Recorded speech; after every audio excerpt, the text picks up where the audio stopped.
So where do we begin? Let's start with a fantasy.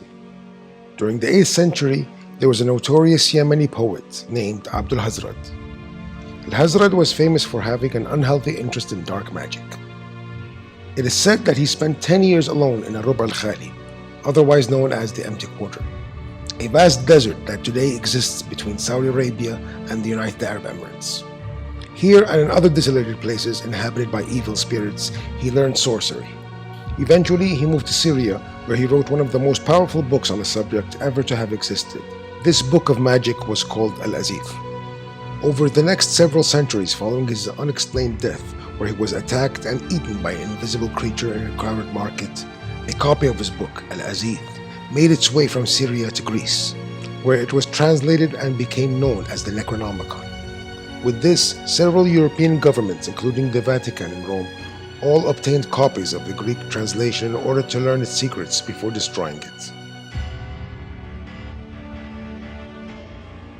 By the year 1926, all authentic copies of this book were said to be gone. However, today, there's a dark conspiracy that states that international government organizations may have surviving fragments of this book. With it, they wish to control a race of invisible beings known as the djinn, and to summon creatures known as the Ancient Ones, giant trans-dimensional aliens that live in space and underneath the earth. It is said that 5 versions of this book have appeared in the past 1,000 years. But the question is, what power do any of them have? And could they unleash malicious supernatural forces onto the earth, and even trigger the apocalypse?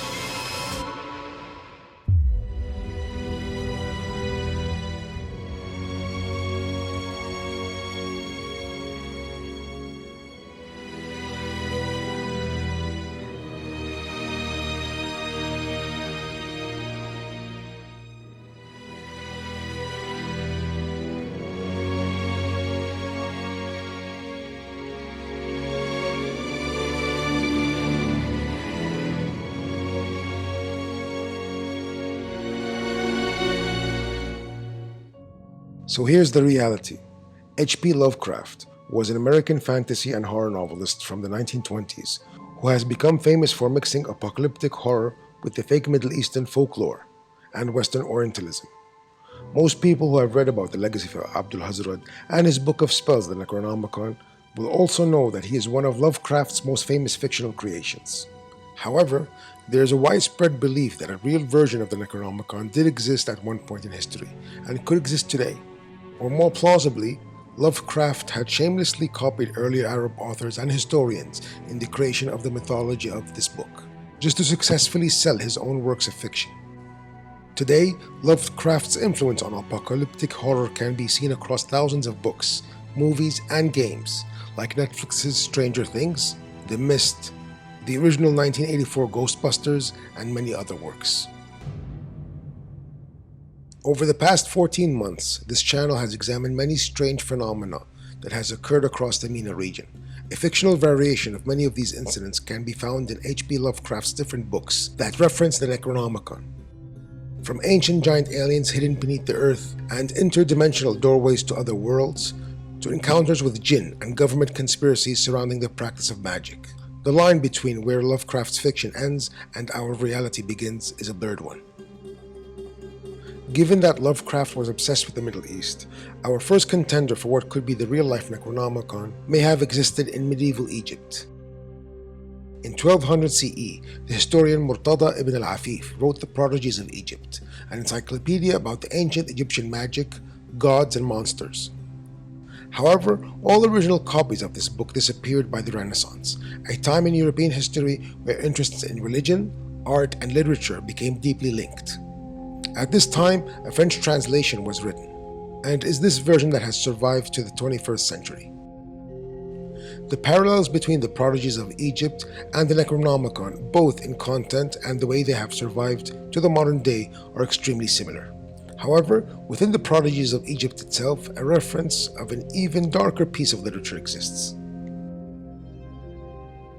Although Murtada's book itself is not really a collection of ancient Egyptian spells, within it there are writings taken from an even older book called Akhbar al-zaman, which in English means the history of time. not to be confused with the more famous book of the same name written by the 10th century historian al-Mas'udi. The original Akhbar al-Zaman is believed to be the earliest known collection of occult lore about ancient Egypt, and it is this book that might be the true Necronomicon. The historian and skeptic Jason Colavito states that, like the Necronomicon, the Akhbar al-Zaman describes sky creatures that we could consider as alien in the 21st century. It also features a detailed history of giants and monsters that walked on Earth before the Great Flood, and even tells of a powerful individual that is described as almost exactly the same way as Lovecraft's most famous mythical creation, Cthulhu, an alien demonic deity. This leads us to the fourth option for what the real Necronomicon could be, the Simon Necronomicon. In the United States on November 25, 1996, Naomi Ruth Queen and Richard Wendorf were found by their daughter after they had been beaten to death with a crowbar. The murders were committed by a vampire cult who indulged in satanic rituals. In court, it was revealed that one of the books used in their rituals was the Simon Necronomicon, rumored to be written by the occultist Peter Levenda. This popular book is a mixture of real Babylonian texts, fictional demons created by Lovecraft's, and the Oriental magical system of Illuminati Satanist Aleister Crowley. So altogether, an ugly piece of work. Its suspected author, Peter Levenda, who is also a political historian, has more than implied that the American government is actively involved in the practice of magic. In his book, Sinister Forces, a grimoire of American political witchcraft, he writes that there has always been a satanic undercurrent in American political affairs that has existed for centuries, where the practice of ritual ceremonial magic has been ever present.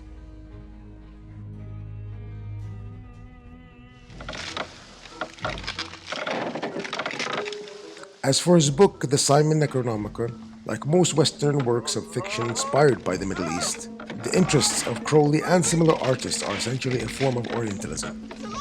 Orientalism is an important part of the Necronomicon DNA, but what is it?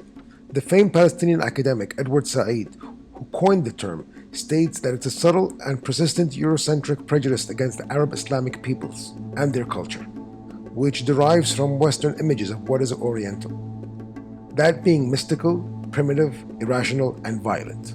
Aleister Crowley and Lovecraft were known Orientalists who were obsessed with the Middle East and were even known to wear Arabian-styled clothing and incorporate Arabian mysticism into their writings.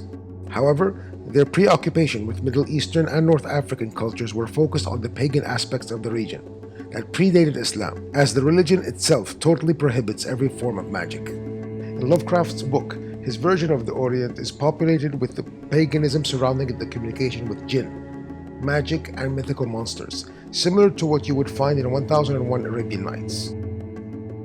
As a result, the mysticism from ancient Egyptian and pre-Iraqi Sumerian culture played an important role in their works.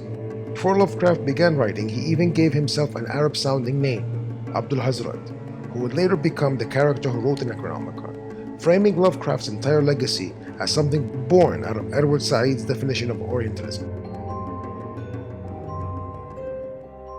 But still, could there be any lingering truth to this fiction? Could the Necronomicon really exist? And if so, how powerful is it? With the 4 books we have looked at so far, we can conclude that the Simon Necronomicon is just a derivative piece of occult fiction based on Lovecraft's Necronomicon.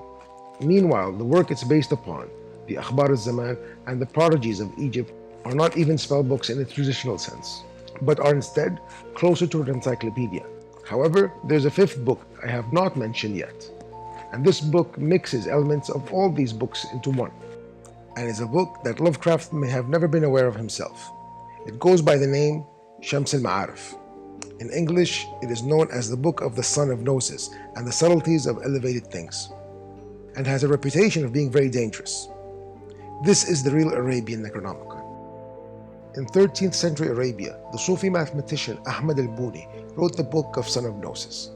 Throughout history, it has largely been banned across the Islamic world because of its reputation of being a legitimate source of supernatural power that Islam prohibits. However, in the 21st century, a publisher in Lebanon has taken upon themselves to reissue the book and openly sell it to the public. And as a consequence, PDF copies of the cursed work can even be found online. We do not recommend that you look for this book or even download a PDF copy. because you might be exposing yourself to forces that you do not understand. Although the Book of the Son of Gnosis does not have the potential to bring about the end of the world like Lovecraft's Necronomicon, it does explain in detail the science of how to communicate with jinn, angels, and other supernatural creatures. As a consequence, there have been recent stories of people who have obtained original copies of this book, only to have been visited by jinn, briefly possessed, or experienced other paranormal occurrences. According to Islam, God separated the world of the jinn and the humans with a veil that is meant to protect us from them and even them from us. If ever the two species are to interact with each other, it would likely be for nefarious reasons and via the science of magic. But this is not an easy process. For an evil jinn to feel comfortable in revealing itself to any human, it would require some assurance that it would not be harmed.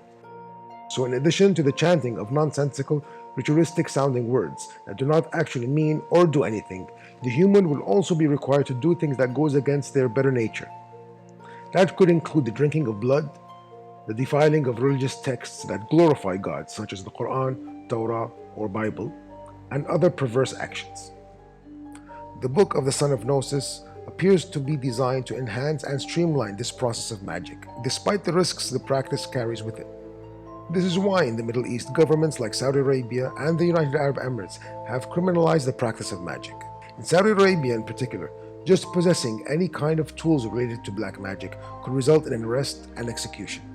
But as shown in the international media over the past decade, other nations like Iran and Qatar have actually been accused of trying to utilize magic and the influence of jinn on a state level.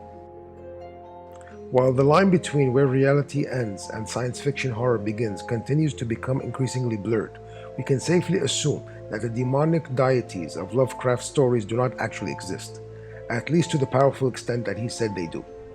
But other aspects of his lore do exist. In Alhazred's journeys, he went to the legendary city of Iram in Saudi Arabia, where he came into contact with actual living giants. In the next few episodes of the Mysterious Middle East, we will look into the real mysteries of the hidden Saudi Arabian desert, and we will see if there's any truth to Lovecraft's fantasies about giants and ancient civilizations once existing there, often referred to as the Old Ones by the Saudi Bedouins. Thank you very much for watching. If you like this video and are still interested in hearing my ugly voice, please check out my channel. It is a series of edutainment videos about a rich variety of subjects, all designed to expand your mind and the way you think.